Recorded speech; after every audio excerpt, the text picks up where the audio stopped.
দুই বোন তাদের ছোট সন্তান নিয়ে ঘুমিয়েছে, কিন্তু ঘুমের মধ্যে ভুলবশত একজন অন্যজনের সন্তানকে দুধ পান করিয়ে ফেললো। এখন তারা প্রাপ্তবয়স্ক। প্রশ্ন হলো তাদের মধ্যে বিবাহ বৈধ কিনা।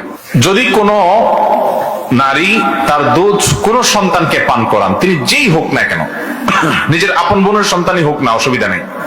ভুলে পান করাইছেন তাতেও অসুবিধা নেই। ইচ্ছাকৃত হোক আর ভুলে হোক, অন্য কোন সন্তানকে যদি আপনি দুধ পান করায় ফেলেন, বিশেষ করে ভুলে যদি আপনি করায় ফেলেন, তারপরও দুধের সম্পর্ক হয়ে যাবে। দুধের সম্পর্ক হলে কি হবে?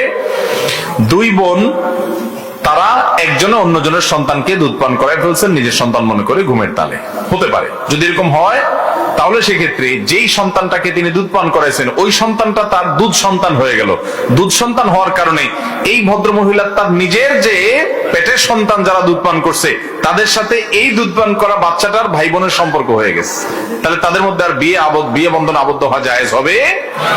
এমনি খালাতো ভাই বোন বিয়ে তো জায়েজ আছে, কিন্তু যেহেতু একই মায়ের দুধ দুজন মিলে পান করছে, জন্য দুধ ভাই বোন হয়ে গেছে, যার কারণে তাদের মধ্যে বিবাহ আর